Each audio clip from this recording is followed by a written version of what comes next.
Bona tarda a totes i a tots. Moltes gràcies a l'Ateneu Barcelonès per haver acollit aquesta xerrada i en particular a Carlos Escolari, que ha fet de mitjancer perquè això sigui possible.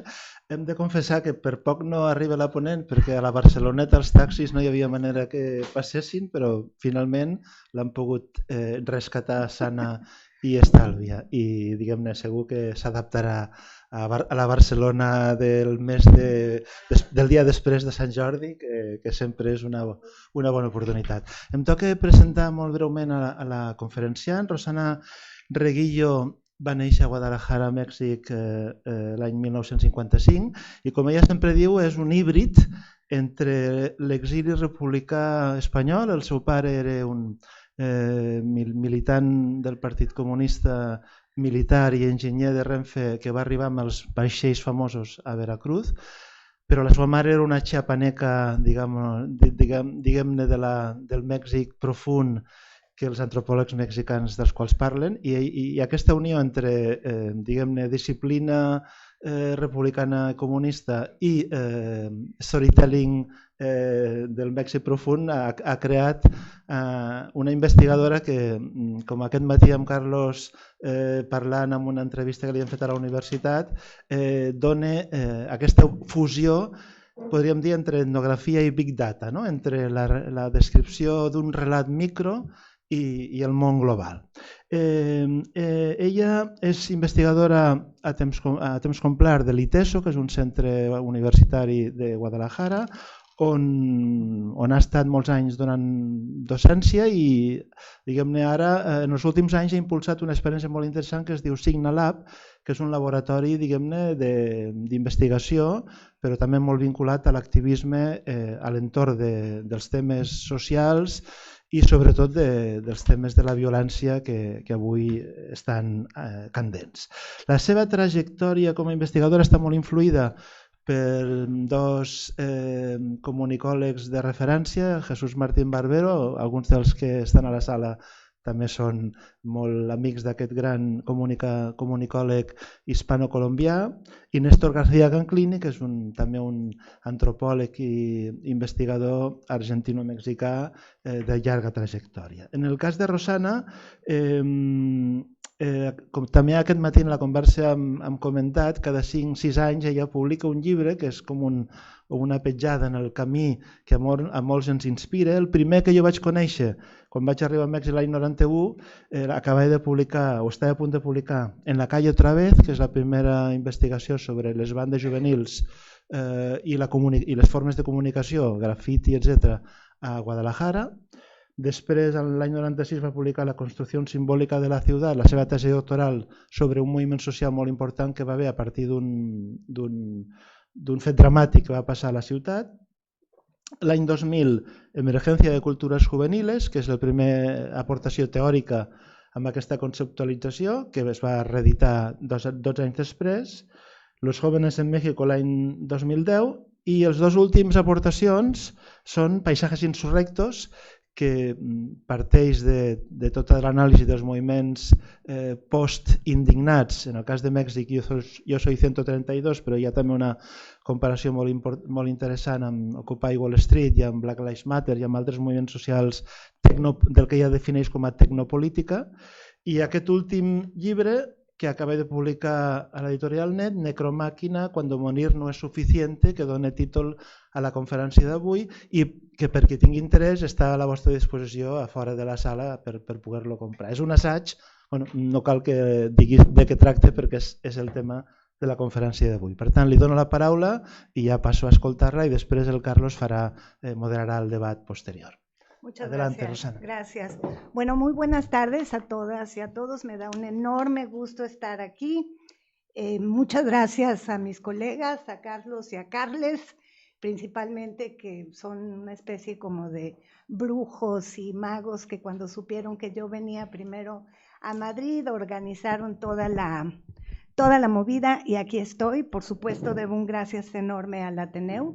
Es un enorme honor y una responsabilidad grandísima hablar aquí, compartirles mi trabajo y por supuesto que yo quisiera ser tan fluida en catalán para poderles agradecer como debe ser, pero mi idioma se desgastó un poco en el retorno a México porque yo estuve aquí invitada por el profesor Miquel Moragas en el 2004 y fue una experiencia que me marcó profundamente.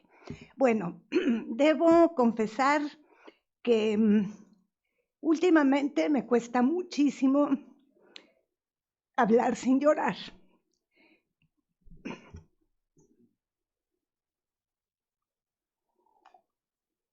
Porque la situación de violencia en México es pavorosa. Simplemente algunos datos para entrar en calor. Lo que va, digamos, del 2006 a la fecha, hay 110,000 desaparecidos y desaparecidas sin que se sepa qué pasa. Reaparecen luego en forma de huesos, de fosas comunes, de cuerpos disueltos por ácido, ¿no? Que los cocinan para no dejar huella. Y en lo que va simplemente de este sexenio, o sea, un poco menos de 5 años, hay 143,000 muertos por muerte violenta.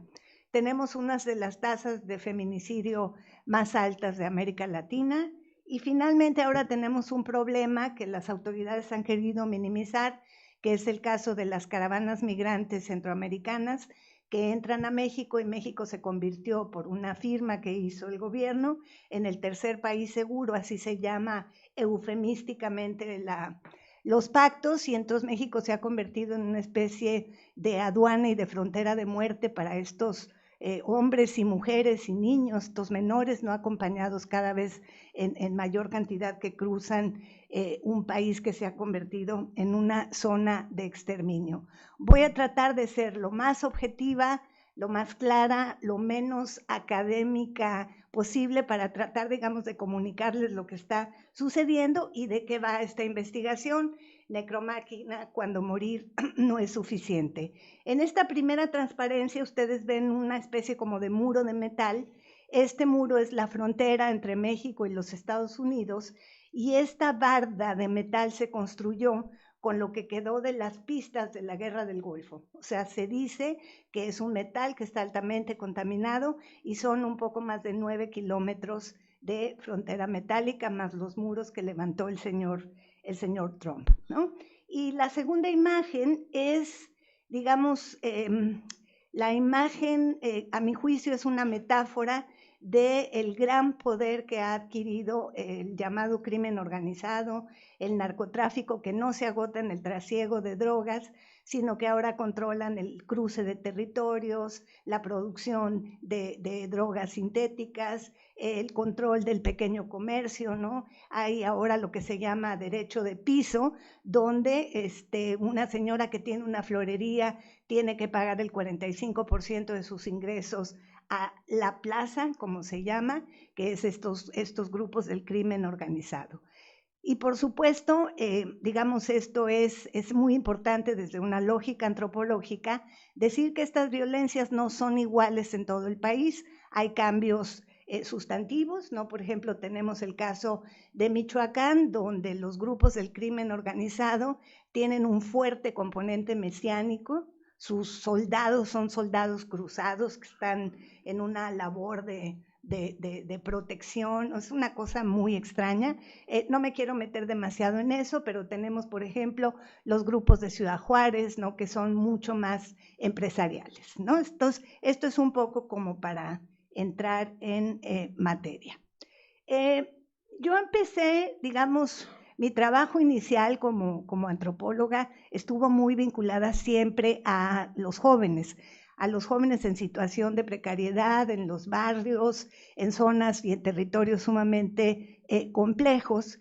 Y entonces, tempranamente, digamos, el tema de la violencia se me fue cruzando en mis trabajos de investigación y yo suelo decirles a mis amigos que yo no busco los objetos de investigación, los objetos me encuentran a mí y no me pude hacer para ningún lado y tuve que mirar eso que ahora llamo mirar lo atroz, mirar este abismo cotidianamente que a uno le hace cosas. La larga cita que tienen ahí, que la quise dejar a propósito, es una novela maravillosa de una escritora mexicana muy joven que se llama Sara Uribe, y que escribió siguiendo el esquema de Antígona, escribió un libro que se llama Antígona González, que es esta joven mujer que va buscando en las fosas comunes el cadáver de su hermano Tadeo. Bueno, quizá para, digamos, comprender estas transformaciones, quizá valga la pena hacer una nota de pie de página. Cuando estoy pensando la necromáquina, en un momento más voy a explicar de qué va esto, pero aunque mi enunciación y mi mirada están situadas en México, estoy tratando de pensar el mundo. Es decir, cuando pienso en la necromáquina, pienso en las mineras canadienses, en el extractivismo a cielo abierto, en lo que se llama zonas de sacrificio, donde llegan estos grandes megaproyectos y roban las aguas de las comunidades. Pienso en el caso de Costa Rica, pero también pienso en Europa y pienso en los migrantes africanos y árabes que mueren en las playas o que llegan a condiciones muy precarias, ¿no? Entonces trato de, digamos, trazar como antropóloga o como investigadora en ciencias sociales, las coordenadas espaciotemporales son absolutamente claves, ¿no? Entonces trazo un arco de tiempo más largo que arranca en 1982 y más o menos termina en el 2014, cuando la desaparición de los 43 estudiantes de Ayotzinapa, sobre lo que volveré más adelante.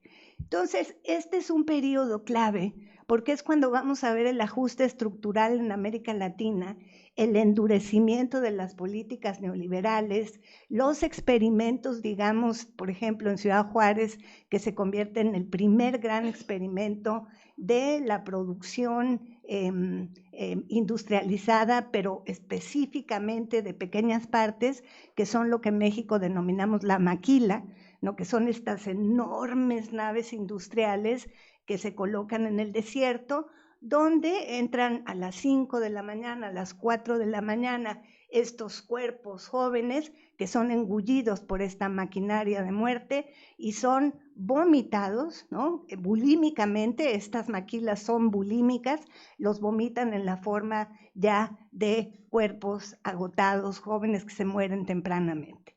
Entonces, es un momento importante, es un momento clave porque en la medida en que empieza el control sobre los territorios policíaco, estos grupos van a ser muy hábiles para expandir las rutas y los territorios para el trasiego de drogas.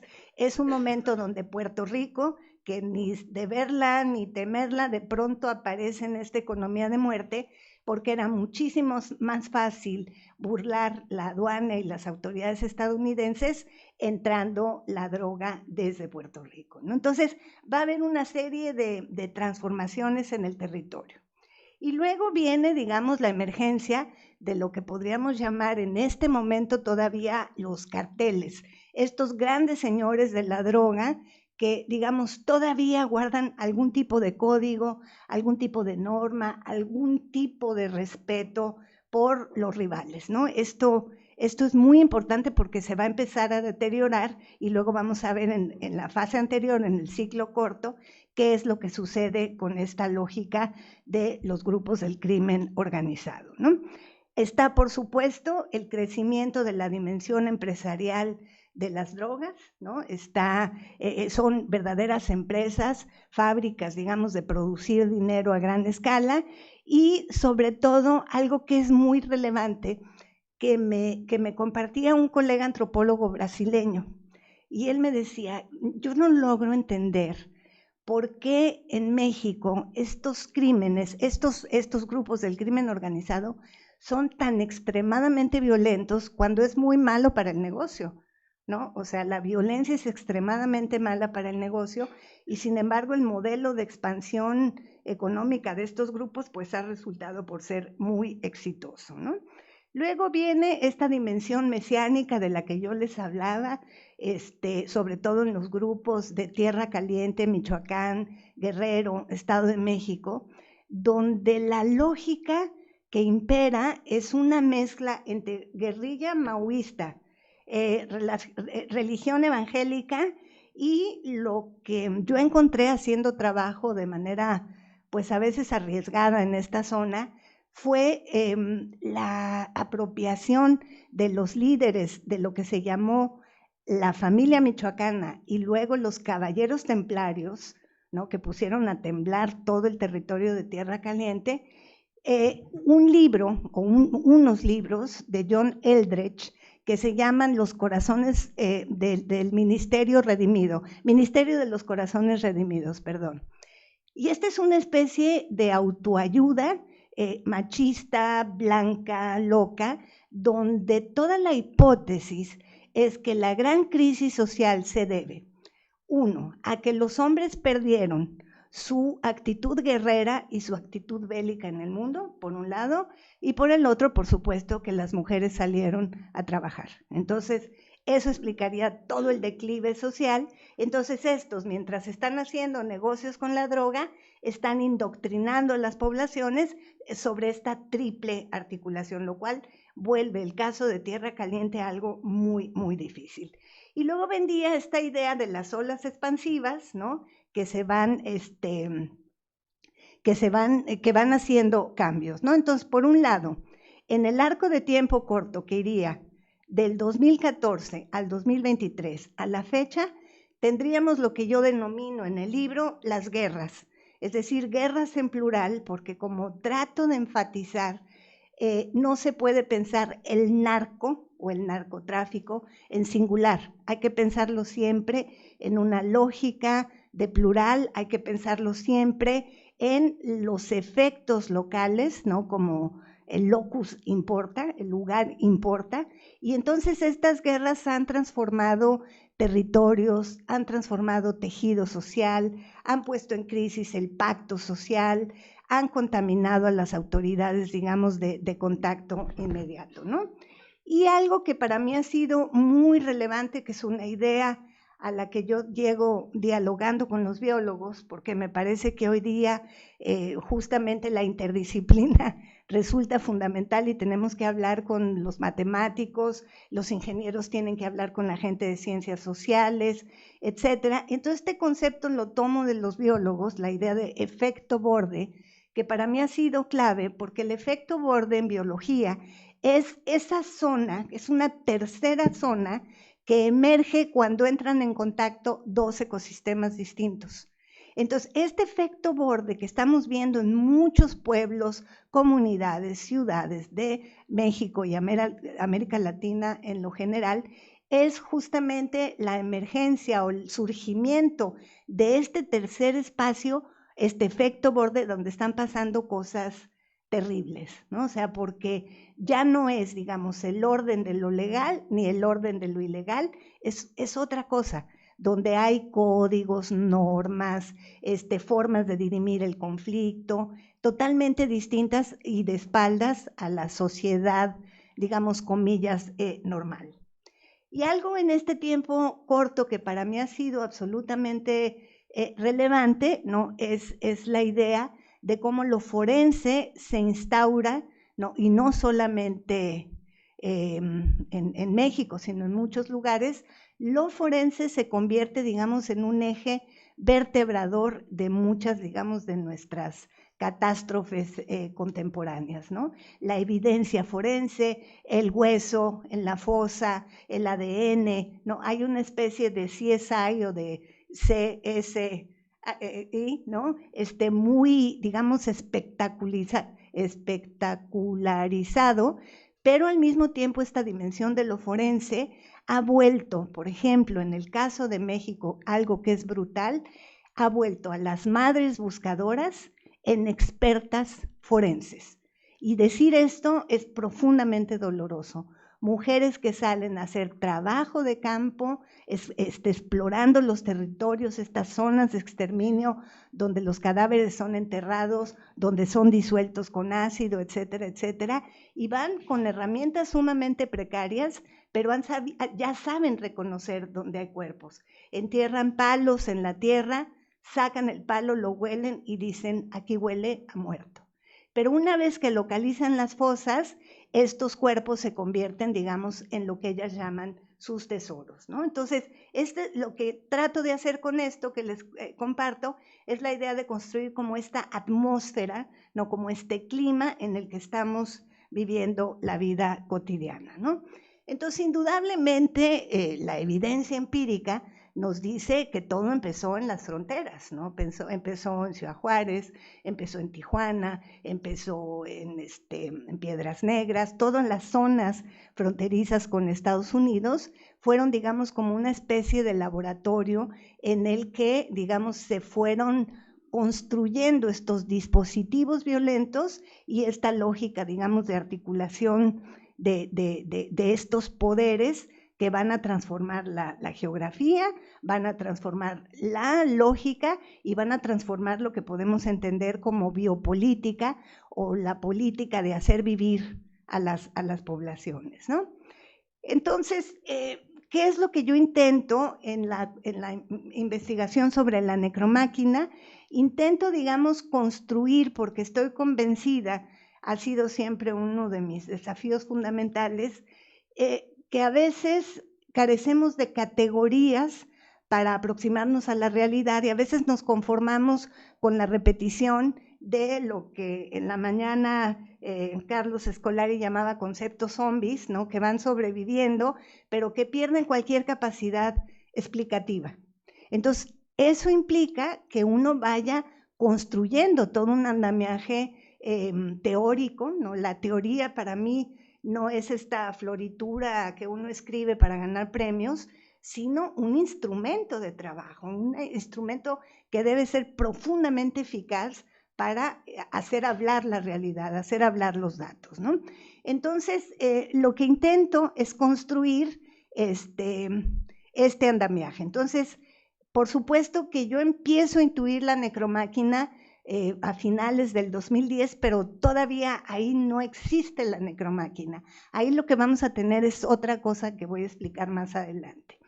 Entonces, en el 2007, en un proceso, después de un año de que el expresidente Calderón, en una acción absolutamente imprudente, declara la guerra contra el narco, el país empieza a volverse un infierno. Pero entonces en ese momento hay una lógica muy histérica donde el narco se convierte en una especie como de chivo expiatorio, entonces todo lo que sucede es culpa del narco, ¿no?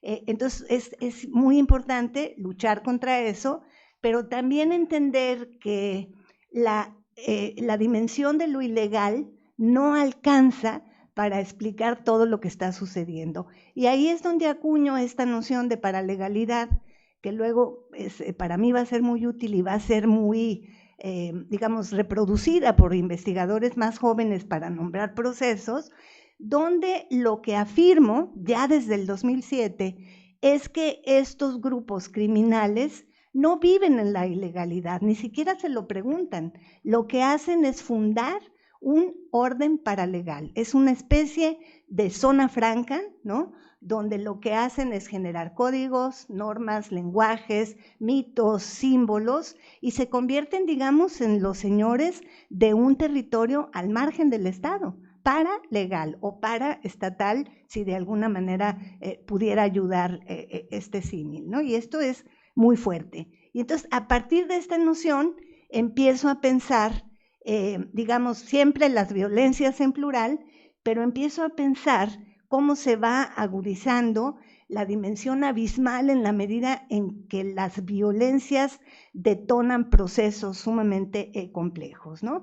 Entonces, para mí, descubrir el trabajo de Michael Lowry fue fundamental porque me permite por primera vez en el 2008-2009 pensar la violencia como un dispositivo y como un dispositivo abismal que lo que produce no solamente son cuerpos rotos, biografías fracturadas, comunidades deshechas, sino este dispositivo va a operar como un mandato, es decir, esta especie de normalización de la violencia donde el esclavo está ahí a la orden de la maquinaria, ¿no? Ahí es donde se me empieza un poco a abrir la idea de necromáquina. Y entonces lo que yo digo, a ver, si miramos las violencias sin una perspectiva crítica y analítica, lo más probable es que uno enmudezca y vuelva, como diría Primo Levi, mudo de espanto. Y la idea no es eso, la idea es habilitarnos para mirar todo eso. Y entonces yo decido empezar a entender las violencias como una gramática, es decir, como un lenguaje con sus reglas, porque eso nos permite salir de dos trampas que me parecen claves. La primera, la patologización, ¿no? O sea, la patología de entonces son enfermos, es gente mala porque están torcidos de la cabeza, o escuchan a Marilyn Manson, ¿no? Etcétera, etcétera. Y eso no nos ayuda a entender nada. Entonces, si empezamos a entender las violencias como una gramática que sigue sus reglas, vamos encontrando patrones, formas, etcétera, etcétera. Y para mí va a ser muy importante una pensadora italiana, Adriana Cavarero. Ella escribe un libro que va a ser seminal, que se llama Horrorismo, pensando la violencia contemporánea. Y es sumamente interesante porque es a partir de mi relectura de Cavarero cuando empiezo a trabajar el horror como una categoría de análisis, ¿no? Entender cómo las víctimas, las madres, los hermanos, los padres, se colocan, digamos, en una situación de asumir el horror como una dimensión de sus vidas cotidianas, y esto va a ser absolutamente brutal, ¿no?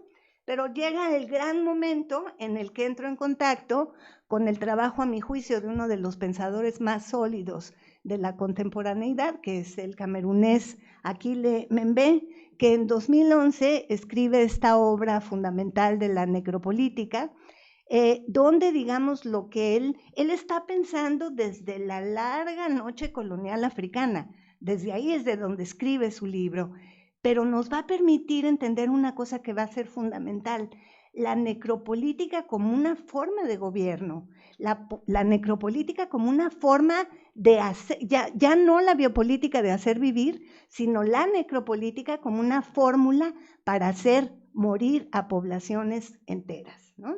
Y esto va a ser absolutamente clave. Y otra cosa que a mí me permite Mbembe, que luego yo lo tenso el argumento y lo llevo un poco más allá, es entender la violencia, esta violencia brutal y expresiva, digamos, como un poder de ocupación. Es decir, cuando estos grupos llegan y se apropian de las comunidades, hay un poder de ocupación que va construyendo las formas de relación cotidiana.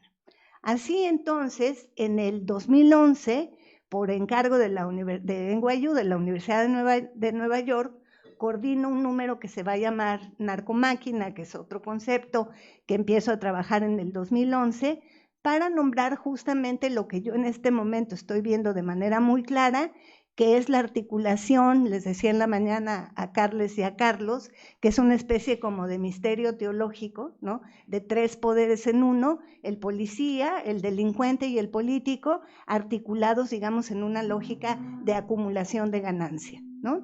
Pero todavía en el 2011 estamos atados, digamos, a la violencia utilitaria, que es: yo te mato para que me des tu bolsa, tu celular, te mato para ocupar Hay una dimensión útil en el ejercicio de la violencia que busca, por supuesto, también una gran acumulación.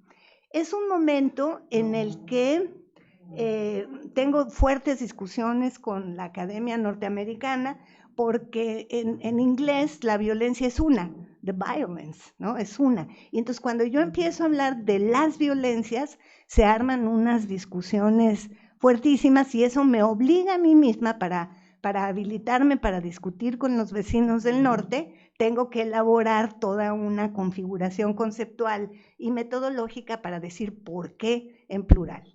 Y acuño una formulación, digamos, de 4 elementos que yo creo que ahorita habría que volver a revisar y ver si no estamos frente a otros estallamientos.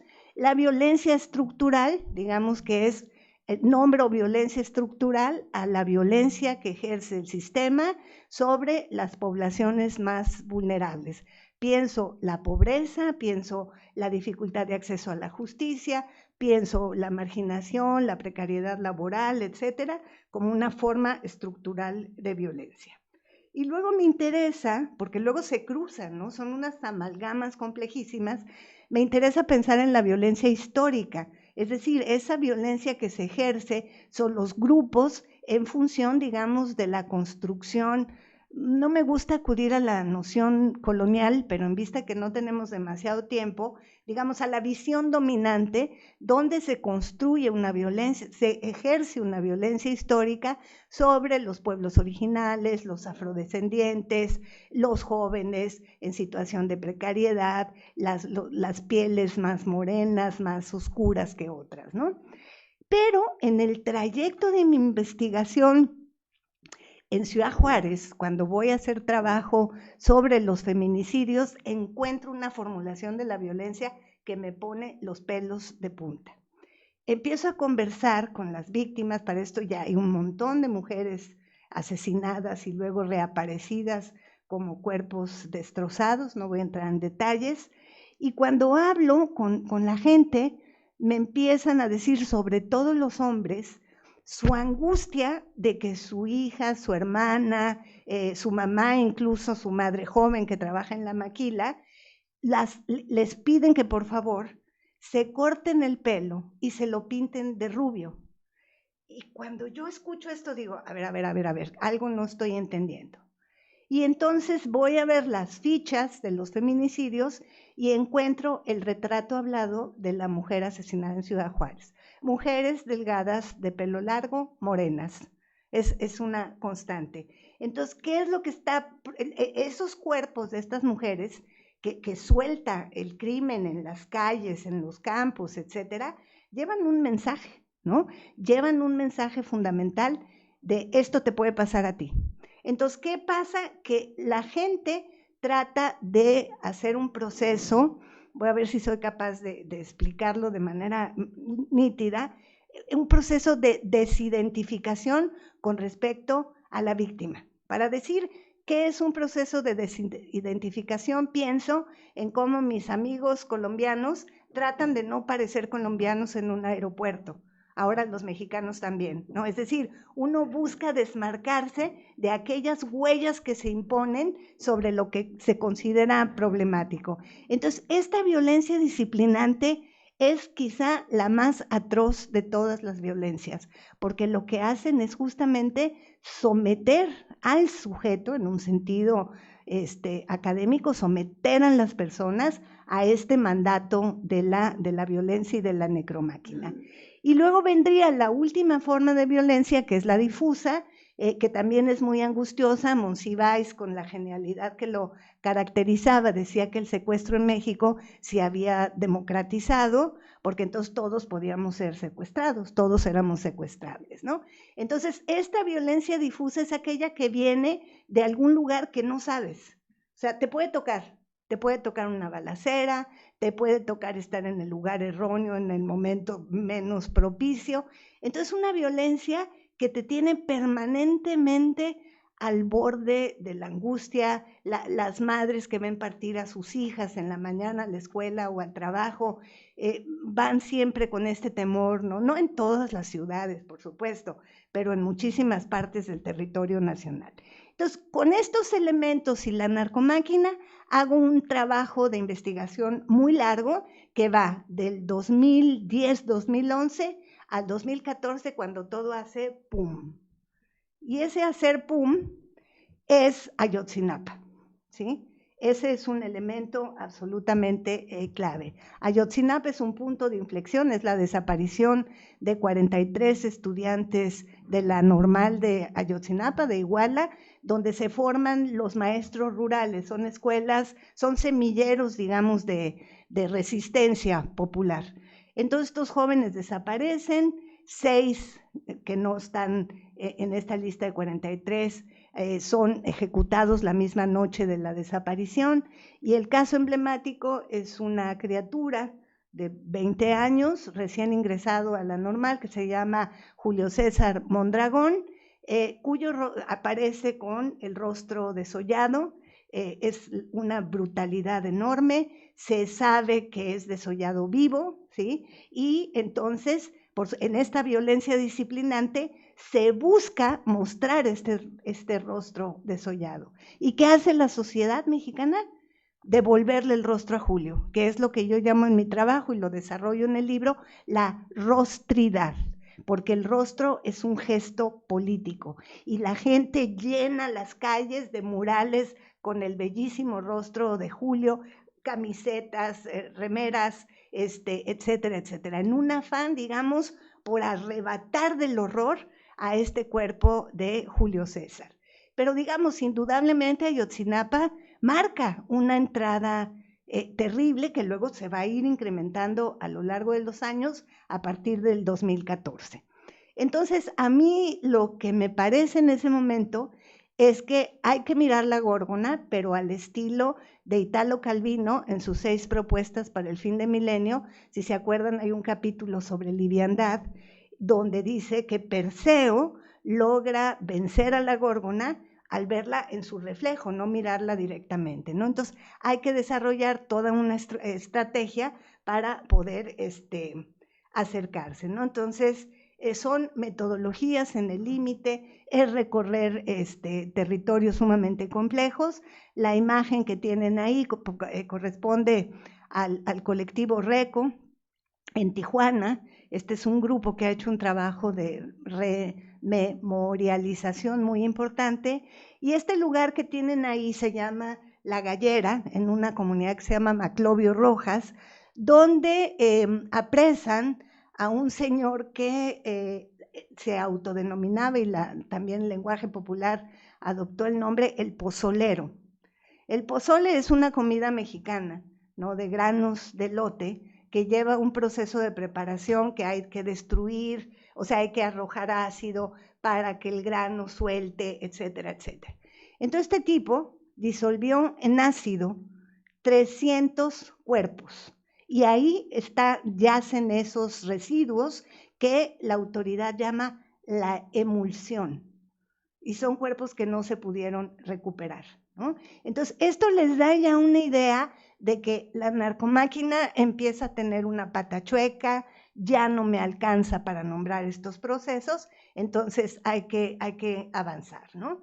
Entonces esta idea de cómo esta producción permanente de extrañamiento que hay que hacer, ¿no?, de un compromiso intelectual fundamental, porque está uno trabajando en el límite, en el borde, en la tormenta permanentemente, pero tratar, digamos, de conservar la capacidad analítica y crítica, ¿no? Entonces viene esta idea que voy a empezar a llamar la violencia simbólica, la violencia expresiva. Y es el hecho, digamos, de que a partir de Ayotzinapa lo que empezamos a ver es que la violencia utilitaria sigue existiendo, pero de lo que se trata es de mostrar la fuerza de un poder total, ¿no? Donde de lo que se trata es de la desmesura expresiva. Esta es una imagen amable de la primera cabeza que se entregó, digamos, después de Ayotzinapa, y que alude justamente a esta desmesura expresiva. Imagínense que ustedes van al trabajo en la mañana y de pronto se encuentran en el puente que tienen que cruzar 3 cuerpos colgados, ¿no? Esto es brutal, y esto es lo que viven muchísimas comunidades en el país, y alguien tiene que entenderlo, ¿no? Entonces, para mí ha sido fundamental el trabajo con la metáfora, ¿no?, porque es una manera, digamos, como de suavizar todo esto. Y el trabajo de los fotoperiodistas, algunos fotoperiodistas que han tratado de sacar a los cuerpos de la nota roja, entre ellos este hombre Fernando Brito, que es un tipo de Culiacán, que tiene un trabajo fundamental. De lo que se trata es justamente de cómo volver visible la anomalía, un cuerpo perdido en enfoques limpísimos, que te llevan a pensar justamente en esta idea de anomalía como un elemento clave para poder problematizar lo que está sucediendo, ¿no? Entonces, por un lado, hay que mirar, ¿no?, pero hay que hacer mirar. Y esto es quizá lo más difícil de todo, en el sentido de que lo que hay que hacer es aprender estos lenguajes nativos, esto que en algún momento determinado llamé los crímenes de autor, porque es diferente cómo mata un tipo de cartel y cómo mata a otro, ¿no? Entonces, me interesa llegar a este punto de inflexión de la necromáquina, que entiendo como la disolución de la vida en un estado de urgencia constante, ¿no? Entonces, esto lo trabajo a través de la idea de este poder de hacer morir, por ejemplo, los campamentos de trabajo esclavo en Tala, donde secuestran jóvenes, principalmente hombres, y los llevan a trabajar como esclavos en laboratorios de producción de metanfetamina, o en la pizca de amapola o de marihuana, etcétera, y son jóvenes que jamás regresan a su casa. Y la autoridad sabe dónde están estos campamentos de trabajo esclavo, y digamos, esto te habla de la colusión de la autoridad, ¿no?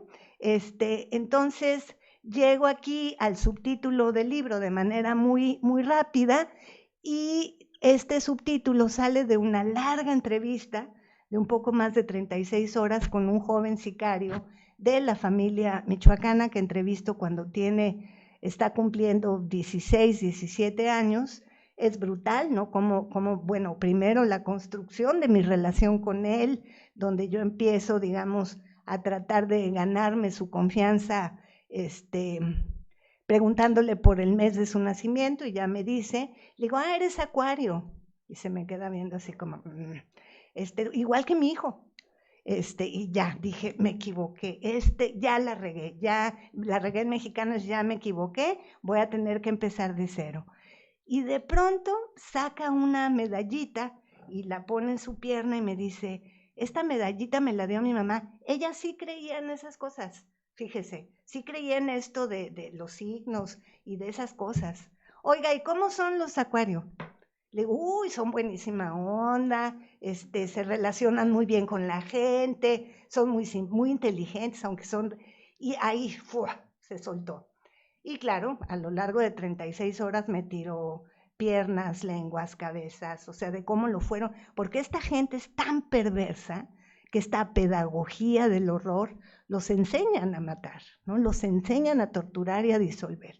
Está en el libro, la entrevista, y está también en la red disponible, pero de lo que me interesa no es contarles las cosas horrorosas, sino el por qué el libro de Necromáquina tiene este subtítulo. Al final de la entrevista, yo en ese entonces fumaba cigarros mentolados, me pide un cigarro, da una fumada y me dice, bueno, ya sé que son de putos estos cigarros, pero écheme uno, ¿no? Y ya empieza a fumar y le digo, oye, ¿y cómo te gustaría morirte? ¿Cómo te imaginas tu muerte? Y entonces me dice, señor, yo creo que a mí me gustaría morirme de una 9 milímetros en el cerebro, para que me estalle en la cabeza y ya no saber nada de nada. Otra fumada, silencio. Dice, no, ¿sabe qué? Mejor que me hagan pedacitos y me hagan cachitos para evitarle a mi madre, o sea, a mi jefa, el dolor de velarme. Porque ¿sabe qué? En este jale, en este trabajo, en este jale ya no alcanza con morirse. Eso fue brutal.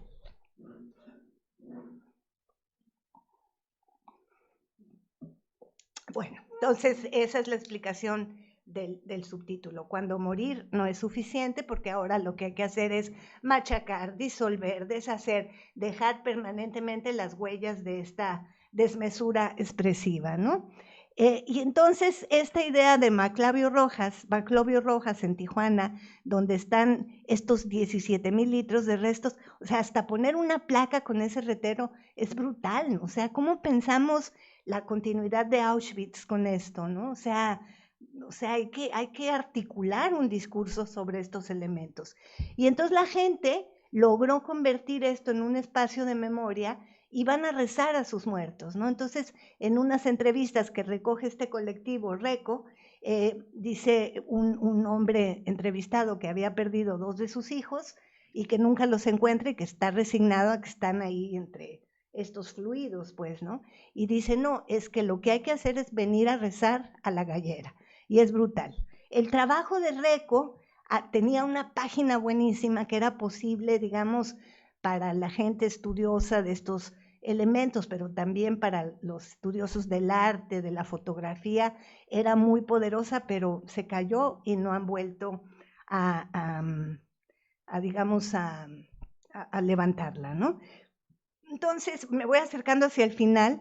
Esta idea de, yo recuerdo profundamente cuando hablo de resistir a la seducción, una lección de Foucault, creo que es la del 85, que se llama Los Anormales. Puedo estar citando en falso, si es así me disculpan, pero estoy casi segura, donde él habla de la bruja. Habla de la bruja como este ser anormal, pero tiene una formulación, tiene un parrafito maravilloso donde dice: los prestigios de la bruja los quiere el cura, los quiere el juez y los quiere el diablo. Entonces es una figura en el fondo sumamente seductora. Entonces, eso pasa con las violencias, son profundamente atrapantes y seductoras, y hay una especie, digamos, de transmutación de que los que estudiamos y las que estudiamos violencias, en el fondo tenemos una cosa ahí de, es que yo sí me atrevo, ¿no? Es una cosa sumamente complicada contra la que hay que estar peleando permanentemente, ¿no? Y por el otro lado, el colapsar. Por ejemplo, yo cuando hago estas entrevistas, luego duro 2 o 3 semanas sin poder nombrar los colores. Quiero decir blanco y digo, me quedo atorada. Y luego ya se compone la situación, ¿no?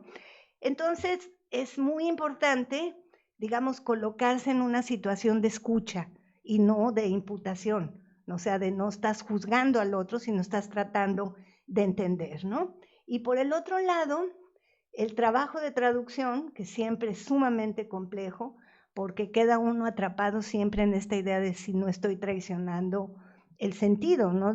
Por ejemplo, cuando él me dice, ya no alcanza con morirse, y yo lo traduzco a cuando morir no es suficiente, no sé si estoy siendo suficientemente cuidadosa, ¿no? Con la representación que él me está poniendo en las manos, ¿no?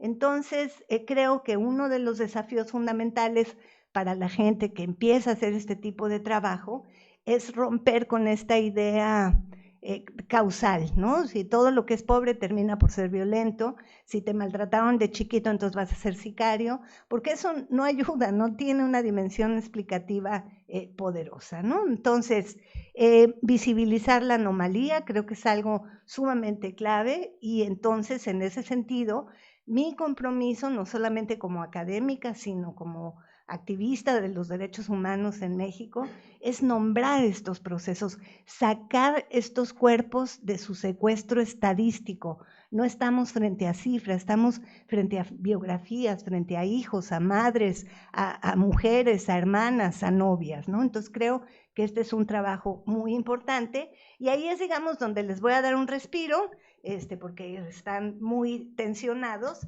y tengo este concepto que a mí me gusta muchísimo, que es esta idea de lo contramaquínico, es decir, a la necromáquina les responden muchas contramáquinas. Hay en este país en México, una proliferación de contramáquinas interesantísimas. Pienso, por ejemplo, en el arte contemporáneo, ¿no? Que está contestando en estas formas, digamos, estéticas de hacernos comprender y de nombrar estas violencias que nos acuden. El trabajo del performance, la literatura, que ha tenido un trabajo importantísima, y los grupos de bordadoras en todo el país, que son una maravilla, una delicia, la mayoría mujeres, pero hay muchos hombres que se juntan en plazas públicas a bordar. Ustedes tienen en la siguiente imagen a este niño leyendo un pañuelo, donde las mujeres narran la biografía o el momento de la desaparición o de la ejecución de una persona, y estos pañuelos se cuelgan, y la gente, digamos, que no tiene víctimas reconocidas, puede ir a ver estos pañuelos y generar un mínimo de empatía y de solidaridad, ¿no? Entonces, creo que esto es muy importante, porque la contramáquina no es solamente una especie de consuelo colectivo frente a la imposibilidad de un duelo, porque estamos en esta máquina permanente, sino es la posibilidad de entender la hondura de los dolores y de los malestares en los que estamos atrapados, ¿no? Entonces, la idea es, digamos, cómo no extraviarse en este horror, ¿no? Cómo hacer de uno, apropiarse de esta idea de no hay que volver mudos de espanto, ¿no? Del campo de batalla, sino justamente volver con aquellas herramientas que posibiliten, tanto teóricamente, metodológicamente, estéticamente, que esto pueda ser hablado, nombrado, etcétera, ¿no? Y afinar la escucha, esto me parece absolutamente clave, ¿no? Y trabajar con la idea de los datos y los relatos, ¿no? Entonces, por ejemplo, comentaba yo ahora en Madrid que tenemos unas tiendas que se llaman de conveniencia, los Oxxos, ¿no? Que son tiendas que se reproducen como hongos en todo el país, y entonces ellos tienen unas hieleras de hielo seco con sus siglas Oxxo, y entonces los jóvenes compran estas hieleras para poner sus cervezas, sus Coca-Colas, etcétera, etcétera, ¿no? Y entonces el narco, que no es cierto que sea el narco en singular, le dio una temporada por utilizar estas hieleras para dejar cabezas en el espacio público, ¿no? De tal suerte que, por ejemplo, yo hago este ejercicio con mis estudiantes más jóvenes y pongo en una transparencia una fotografía de una hielera y lo primero que hacen es, porque entonces se empieza a ver, digamos, como una narrativa de asociación que puede ser sumamente peligrosa, ¿no? O como este relato tan terrible, ¿no? Que me cuenta una señora y para decir cómo la gente va resistiendo este horror, ¿no? Entonces una señora del norte me dice, y entonces, no hombre, llegaron las camionetas y se los llevaron. Aquí las pausas son claves, ¿no? Nomás se oyó, órale cabrones, y pues lo sacaron de su casa y es, no hay manera, o sea, ya desaparecieron, ¿no? Yo me tapé los oídos para no oír los gritos del papá ni los motores de las trocas. Las trocas son las camionetas en las que los comandos armados llegan a secuestrar, a matar, a machacar a la gente, ¿no? Y ya muy rápidamente, la idea de esta imaginación metodológica, que yo estoy convencida, repito, de que la teoría tiene que ser un dispositivo muy eficaz, ¿no? Esta eficacia teórica y esta solvencia empírica, y hoy actualmente trabajando con un enfoque antropológico, pero también, digamos, trabajando fuertemente grandes volúmenes de datos, sobre todo en Twitter, un poco como para ver cómo se está discutiendo esto, ¿no? Y, por supuesto, pensar la memoria como un dispositivo de activación social. Este es Julio César Mondragón, esta idea de la rostridad, devolver el rostro, el cuerpo a las víctimas, y la idea que yo llamo en el libro de Paisajes Insurrectos, que discutí muchísimo con mi amigo y colega Javier Toret, la producción de presencia. Cómo las víctimas, en este caso, están tratando, digamos, de producir presencia en el espacio público y tratar mínimamente de que esto pueda revertirse. Esta imagen en concreto de Ingrid Escamilla es un caso brutal de un feminicidio que no les voy a contar cómo fue, pero empiezan a circular fotos de su cuerpo vulnerado. Nosotros estamos en el laboratorio ese día en tiempo real siguiendo la conversación, y de pronto uno de los chavos, que es una especie como de genio, dice, mira Rosana, y entonces empezamos a ver cómo la gente, a través de instrumentos que hemos desarrollado de lectura de algoritmos, están empezando a buscar en Google fotografías del cuerpo mancillado de Ingrid Escamilla. Entonces es impresionante, ¿no? En el buscador de Google, Ingrid fotos, Ingrid cuerpo, Ingrid monstruo. Y entonces yo les digo, ay, deberíamos de hacer una ilustración de esta chava y publicarla, ¿no? En nuestras redes. Y entonces dije, sí, qué padre. Esta la hizo Mónica Vargas, una ilustradora que trabajó en Signalab, y la publicamos, pero no fuimos los únicos. En un ejercicio de inteligencia colectiva digital maravillosa, la gente empezó a postear con el nombre de Fotos Ingrid, gatitos, perritos, paisajes, rostros recreados, ilustración como una forma de resistencia, y en menos de 2 horas el horror, como se llama nuestro informe, había sido apagado. Impresionante. Y finalmente, acompañar. Muchas gracias.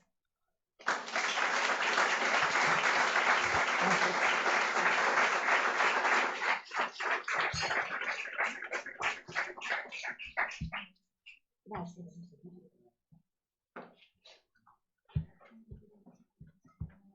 Gracias, qué hermosa, gracias. Bien, bueno, muchísimas gracias, Rosana, por, yo no sé, llamarlo un baño de realidad. Acá estamos muy preocupados por el chat GPT y la vuelta de Messi, y esto es otro planeta, es otro mundo, un Caterpillar que emerge, ¿no? Y te pasa por encima. Preguntas. Aprovechen que la tenemos a Rosana, sí, allá al fondo, gracias. Si se pueden presentar, aunque sea un nombre y una línea, gracias. Buenas tardes, muchas gracias, muchísimas por este relato. Me llamo Carmen Chica, estoy jubilada, he trabajado en divulgación de la ciencia. Tengo que decir que amo, o mejor diría, adoro México, lo poco que dentro de toda la extensión de México es imposible conocerlo todo, pero amo y siempre pienso, y cuando escribo sobre eso, que México es un país que te atrapa. Vas allí, por poco que conozcas a gente y que estés allí, te atrapa. Bueno, yo en todo esto, de lo que has ido contando, establezco como una diferencia con lo que yo sé que me ha gustado estudiar, la mafia italiana, la Cosa Nostra, que hubo un tiempo terrible en que mataban bueno, prácticamente sabemos de tantísimos crímenes y tal. Y entonces ya últimamente, ya hace años, han llegado a la conclusión de que el verter sangre no es lo que tú comentabas antes, no es productivo para el negocio. Y entonces la mafia, bueno, la 'Ndrangheta, que ahora es la más activa, pero la Cosa Nostra y la Camorra están por todas partes, por supuesto en España, en Barcelona, en todísimos los lugares, pero inadvertidos. Y ahora, supongo que la situación es muy diferente y esto no se puede dar o no se daría en México. Por otro lado, la captación de los jóvenes para estas mafias italianas era, al final, a los chicos sabía que les salía más rentable ayudar a los mafiosos a cobrar el pizzo, a dar encargos, a cosas así, porque ganaban mucho más dinero que estudiando o trabajando en una fábrica o en algún lugar. Claro. Y bueno, esto es lo que os quería comentar y sobre todo muchas gracias. No, me gustaría, tienes toda la razón y es interesantísimo. Yo creo que el caso italiano, si hiciera un comparativo con México, tiene un ángulo que es absolutamente clave, que es la idea de los jueces italianos, ¿no?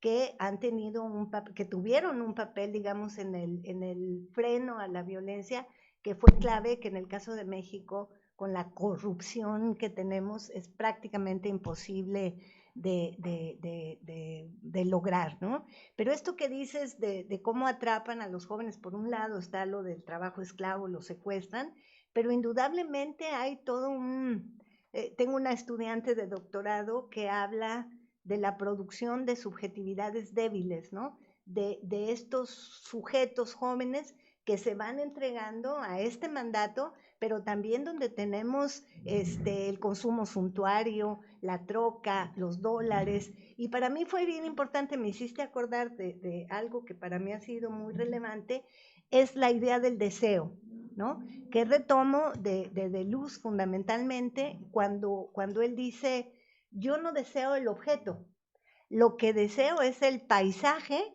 que ese objeto proyecta de mí. Entonces, cuando pensamos en estos consumos de lujo, en la troca, la metralleta que le graban una cosa de oro, de diamante, no es tanto que ellos deseen el objeto en sí, sino lo que están deseando es el poder de retorno a su comunidad que los había ninguneado con una R15 en la mano y una camionetona terrible, ¿no? Entonces está esta idea del deseo que la policía es incapaz de pensar, porque les altera todo su marco lombrosiano, ¿no? de César el Lombroso, es importantísimo. Yo creo que en términos de políticas preventivas, el deseo debería de ser una dimensión absolutamente central en el tratamiento, digamos, de estas violencias, ¿no? Sí, allá al fondo. Hola Rosana, ¿qué tal? Bueno, mi nombre es Sergio, yo soy mexicano, mi familia es de Guadalajara justo, y bueno, una serie de cosas. Para mí ha sido complicado los últimos años porque creo que ha habido una fuerza ideológica, y justo lo mencionaste, que se ha desarrollado muchísimo a través del narco.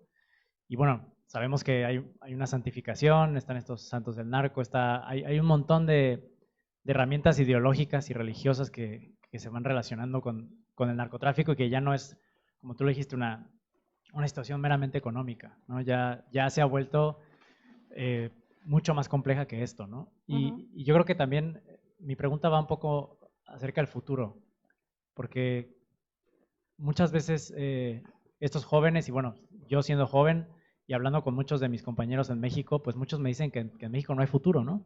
Y que siempre se piensa que como el futuro no existe, pues mejor muero joven, ¿no? Y mucha gente, y muchos jóvenes en el narco entran por eso, porque piensan que como no hay futuro, pues es más fácil morir joven y disfrutar de los pocos años que existen, ¿no? Entonces, ¿cómo poder, mi pregunta va, ¿cómo poder regresar ese futuro, ¿no? A un país donde la mayoría piensa que no existe? Claro. Me encantaría tener una respuesta contundente frente a esto. A ver, yo creo que son dos cosas, ¿no? No estamos frente al no future del movimiento anarcopunk, ¿no? Estamos frente a un estallamiento de lo que Mary Louise Pratt, una intelectual canadiense avecindada en Estados Unidos desde hace mucho tiempo, llama la crisis de futuridad, que me parece una formulación absolutamente genial, porque no se agota en esta idea del no futuro como una perspectiva solamente vinculada, digamos, a la violencia, sino también y fundamentalmente a la lógica de la crisis climática y fundamentalmente al crecimiento de estas zonas de sacrificio, que lo dije muy rapidito, pero cuando yo descubro este concepto en Chile, haciendo trabajo en Santiago, y cuando escucho zonas de sacrificio, estos chilenos que siempre son tan listos y tienen el concepto clave para nombrar algo, y me pongo a estudiar y encuentro que la zona de sacrificio fue un concepto desarrollado por la sociología de Chicago cuando empiezan las grandes fábricas y las grandes industrias a posicionarse, por ejemplo, en Pittsburgh, ¿no? Y cómo la instalación de estas megaempresas lo que hacen es producir estas zonas de sacrificio, que significa que la población joven, la población excedente, los adultos mayores, etcétera, van a quedar marginados porque no hay un mercado de trabajo que los asimile, ¿no? Entonces, esta zona de sacrificio lo que hace es extraer valor de estos cuerpos y luego abandonarlos, ¿no? Hasta que queda eso desierto. Entonces creo que mis amigos dicen que soy optimista de closet, entonces trato, digamos, como de mantener un tono en el que es posible revertir esto, pero tenemos que ser capaces de volver más visibles las contramáquinas, ¿no? Entonces ahorita, por ejemplo, bueno, el trabajo de Alicia Calderón, la mexicana, que ha hecho un trabajo de documental maravilloso, ¿no?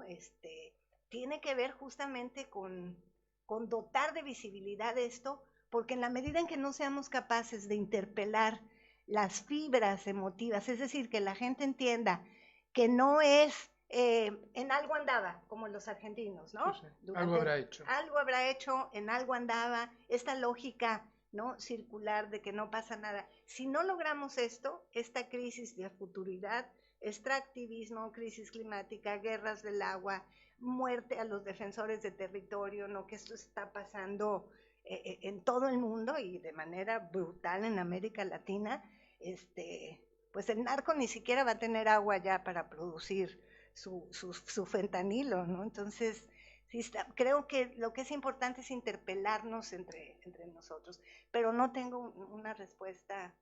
Me gusta dar abrazos y no balazos. No, no es cierto. No, no, borren esa pantalla.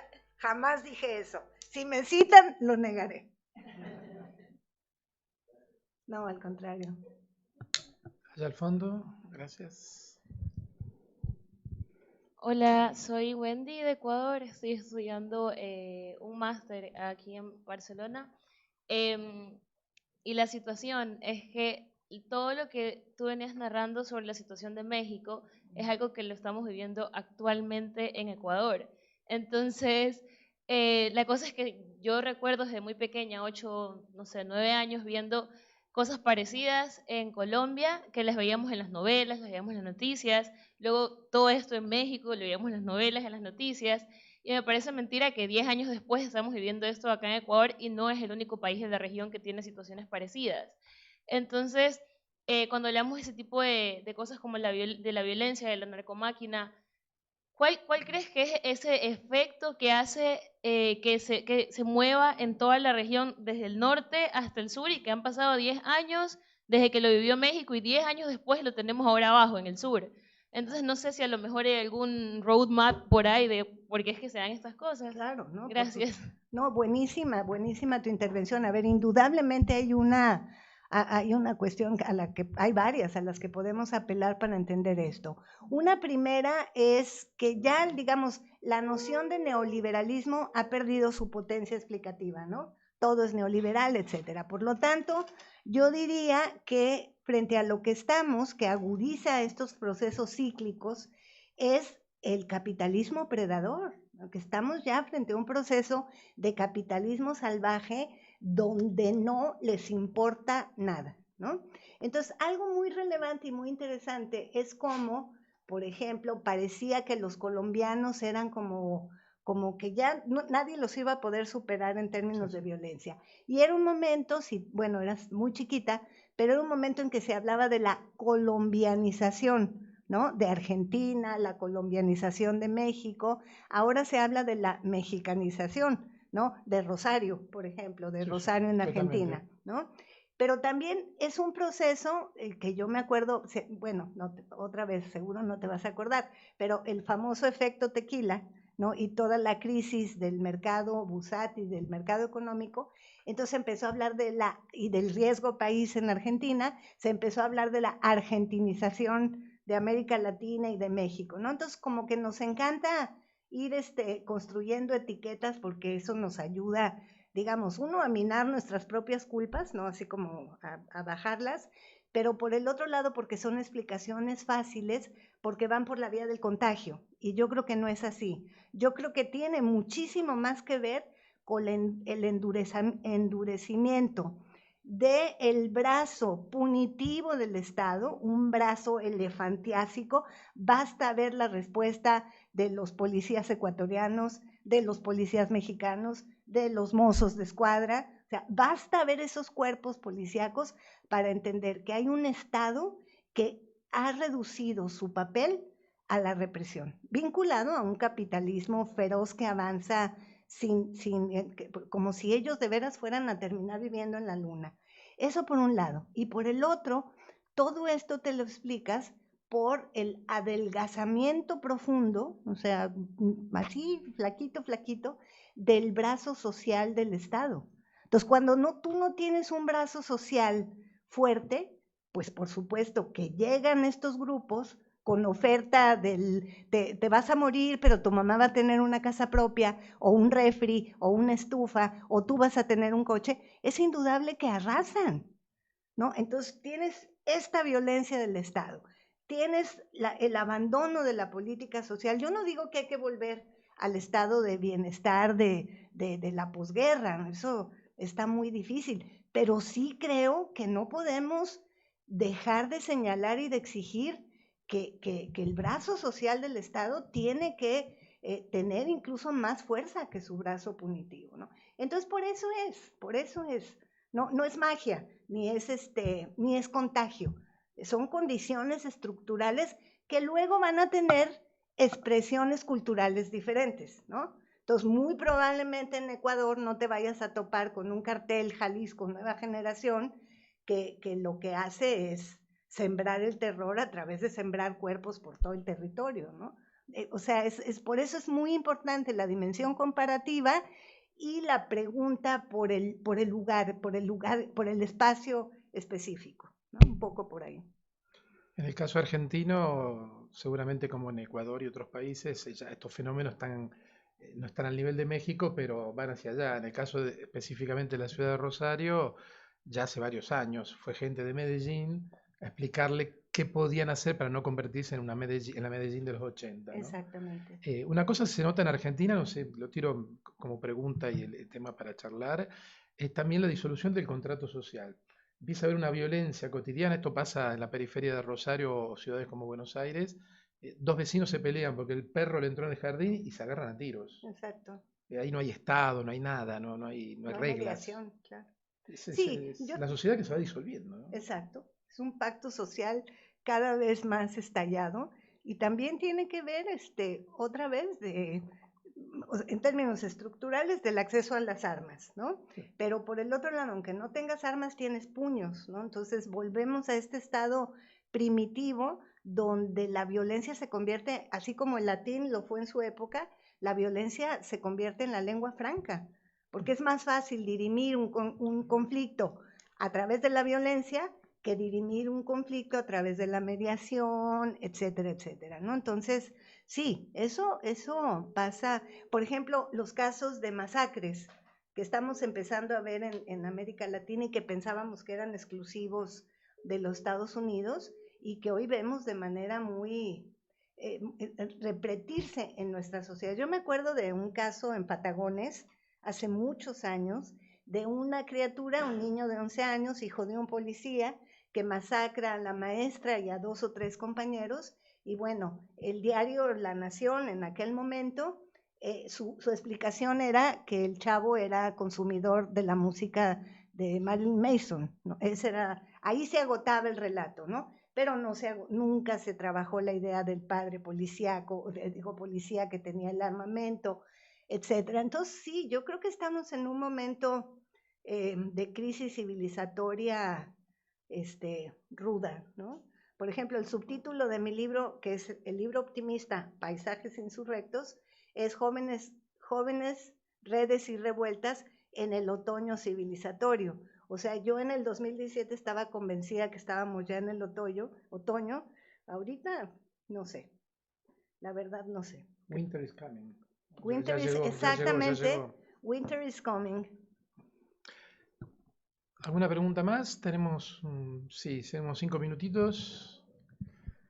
Gracias. Muchas gracias, Rosana. Mi nombre es Paul y llevo un tiempo estudiando las narrativas securitarias. Okay. Entonces, en relación con esto, quería preguntar sobre la categorización que haces sobre las violencias. ¿Qué es lo que te lleva a tener que categorizar de alguna manera las violencias que te vas encontrando y desde qué variables las categorizas? Porque es verdad que Galtung habla de las violencias estructurales, directas y tal, pero como una mirada muy externa. Pero esto que hablabas de la importancia de analizar la gramática de la violencia, me parece muy interesante poder categorizar las violencias o acercarnos a ellas desde, por ejemplo, los mandatos que generan, ¿no? El tipo de mandatos que generan. Exactamente, sí. Bueno, te digo que llega un momento en el que la idea de la violencia en singular a mí me empieza a estorbar. O sea, siento como que es una especie de camisa de fuerza que no me permite avanzar, ¿no? Porque, por ejemplo, pensemos en el caso de este joven sicario que les hablo. Indudablemente él era producto de una violencia estructural, o sea, era hijo de la violencia estructural y de la violencia histórica, pero indudablemente no se agota la explicación, la comprensión, más beberianamente la comprensión que no la explicación, no se agota en la dimensión estructural o histórica, porque aquí tenemos una biografía que emerge y que construye sus reglas y sus lógicas y su propia justificación de por qué él aprende a matar. Y entonces ahí hay que cruzarle otras categorías para poder entender qué está pasando ahí, ¿no? Entonces, sí fue un proceso muy largo. Esto está recogido de manera mucho más desarrollada metodológicamente en un texto que publicó la Fundación Carolina, coordinado por el chileno Martín Oppenheim, y el artículo se llama Las múltiples fronteras de la violencia, donde lo que hago es analizar la biografía de un joven marero, que también tengo la oportunidad de entrevistar largo, y donde voy justamente entendiendo las distintas fases desde que la familia sale de San Salvador huyendo de la guerra y luego cruzan a Guatemala, y luego cruzan a México, llegan a Estados Unidos, luego lo deportan, él sin hablar español, una cosa muy complicada. Ahí trabajando esto es cuando digo, no, perdón, violencias. Y te digo, yo en este momento creo que es necesario volver sobre eso y recategorizar. Pero ahí lo vas a encontrar más desarrollado para no extenderme más. Si no hay más preguntas, Carlas, ¿vos has afegir alguna cosa? Quizá el tema de la seducción de la violencia en Cataluña, el programa Top es crímenes que tienes que ver en la televisión pública además, no solo en las televisiones privadas, ¿no? Es un fenómeno global, digamos, en realidad la crónica que hacías de Medellín a hoy es Narcos Colombia, Narcos México y ahora no sé si vendrá Narcos Ecuador o Narcos, quién sabe, ¿no? Claro. Rosario se apunta, sí. Es un negocio la violencia. Claro. No la violencia, la mediatización o la... Claro, sí. Lo que yo digo, por ejemplo, cuando empiezo a trabajar la narcomáquina, y con esto ya me callo, es que empecé a descubrir lo que llamé el narcoñol, ¿no? Que fue este idioma español que empezamos, digamos, a utilizar unas nociones. Por ejemplo, si yo digo levantado, en México todo el mundo me entiende. Es que lo levantaron, lo secuestraron. No, aparecieron 3 encobijados. Encobijados es que los entregan en las cajuelas de los coches envueltos en cobijas, ¿no? La narcoarquitectura, ¿no? El Culiacán tardío, el Tijuana temprano, ¿no? El art narco, ¿no? Y el narcoñol. Entonces hemos ido a través de esta mediatización de la violencia incorporando un lenguaje que normaliza este horror, ¿no? Y esto a mí me parece muy grave. Sí, adelante. Más que preguntas, como puntualizar un poco sobre el tema del lenguaje también y cómo, bueno, que en la pandemia se vio un montón esto de que el lenguaje de la violencia o el lenguaje bélico entra en cosas súper cotidianas, como era la guerra contra el virus, el enemigo invisible, no sé qué, y de repente todo lo que es tipo el lenguaje que tiene que ver con el crimen pasa a tomarnos todas las esferas de la vida, ¿no? Claro. Y cómo de alguna forma eso nos lleva a naturalizar la violencia al final, ¿no? Claro, por supuesto. En el plan, para que veas cómo esto está tan instalado, en el plan 2021 de la UNESCO se habla de que los jóvenes deben ir en la primera línea de la batalla por el milenio, ¿no? O sea, dices, qué miedo, ¿no? Y hay un trabajo viejo de Renato Ortiz, el brasileño, gran pensador, que es hermoso. Si te interesa el tema, es un texto precioso y está traducido al español. Primero lo publicó en portugués. Y el texto es un análisis del lenguaje de la argentinización de la economía. Es un análisis de cómo el mercado dotó de agencia antropoformizada al mercado. Los mercados están nerviosos. Las turbulencias. Sí, la turbulencia. Está un poco, el mercado amanece enojado, ¿no? Sí. Entonces ya uno se imagina como el monito del mercado. Es hermosísimo el trabajo y así, como es él, ¿no? Ortiz, así, ¡pa! Al grano. Yo quería comentarte, Rosana, yo soy de Argentina también, entonces, bueno, me pareció muy interesante lo que has contado y especialmente, ¿no? El trabajo, por un lado, lo del arte, ¿no? Cómo planteas, ¿no? Cómo hacer contramáquina a partir del arte y justo hace poco, bueno, en Argentina, en Buenos Aires, ha habido una exposición muy linda sobre ya los 40 años ¿no? Una exposición sobre la memoria y con objetos ¿no? vinculados a, bueno, a lo que ha sido todo este proceso que Argentina lleva de recolección, ¿no? de la memoria y esto, y cómo, bueno, a pesar de que tú hablas del brazo flaco, ¿no? que hace por supuesto, Aguas con el brazo del elefante, como la sociedad, bueno, la lucha de las madres, me he hecho acordar mucho, ¿no?, al relato de Argentina y a la época de la dictadura y a todo el trabajo que se ha tenido que hacer y que se sigue haciendo en Argentina para hacer, porque además siguen habiendo políticas de derecha y discursos que increíblemente, ¿no?, siguen de alguna manera manteniendo vivo el que habrán hecho, ¿no?, o en algo habrán hecho.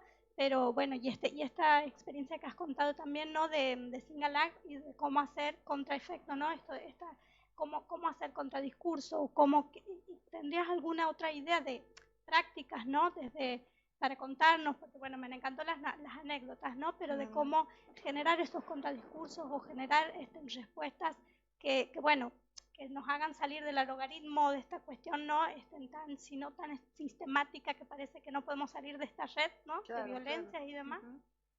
No, interesantísimo lo que planteas.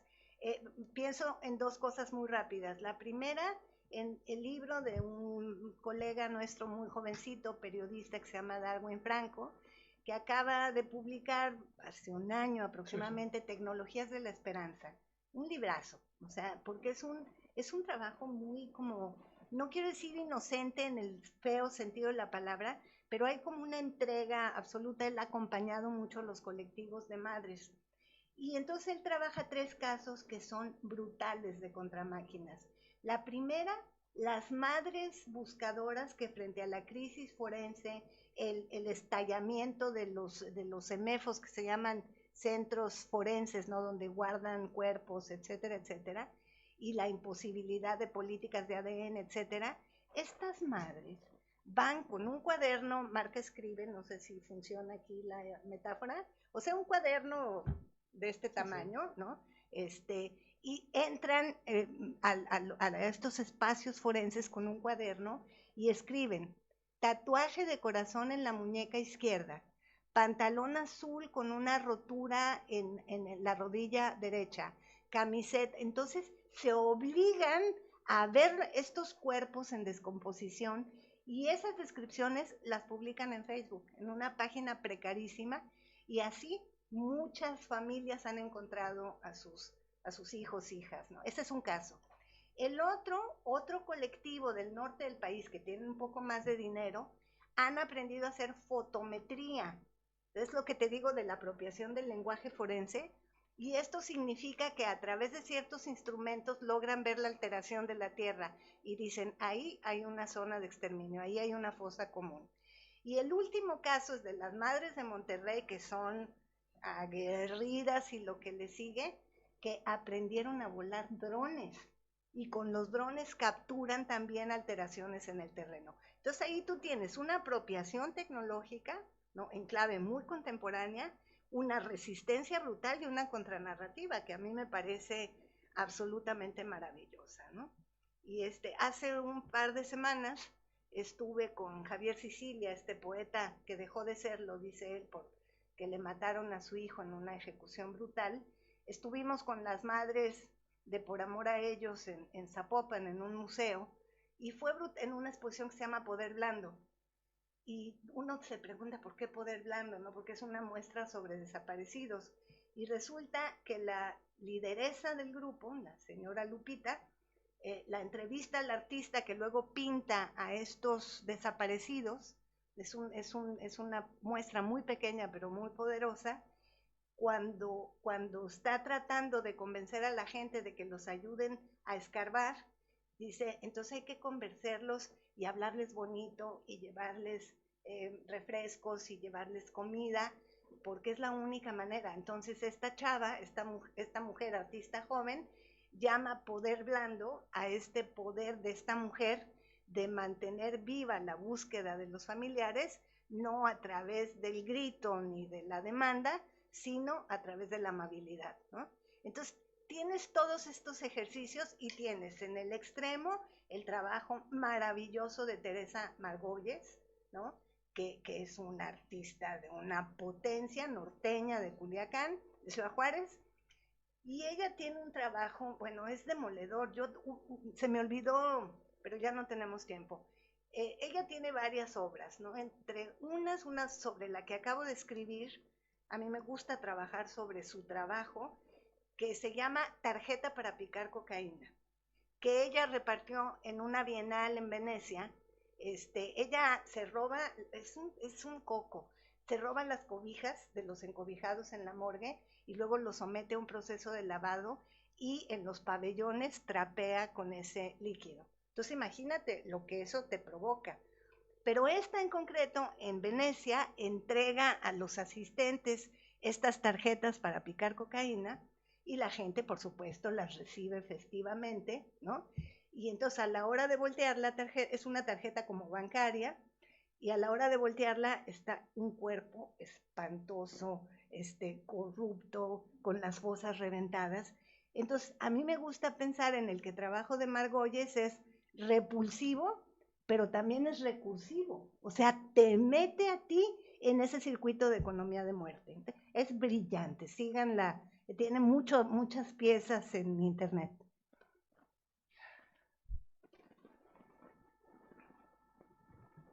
Pues parece que acabamos. Me parece, si no hay más preguntas, Carla, si vos... Solo recordar que aquí tenéis el libro para quien la charla de Rosana le haya despertado, pues algo que mucho más de lo que ha explicado está ahí escrito. Así es. Muy bien, bueno, muchísimas Muchas gracias. Gracias al Ateneo. Muchas gracias. Gracias. Muchas gracias. Qué amable. Gracias.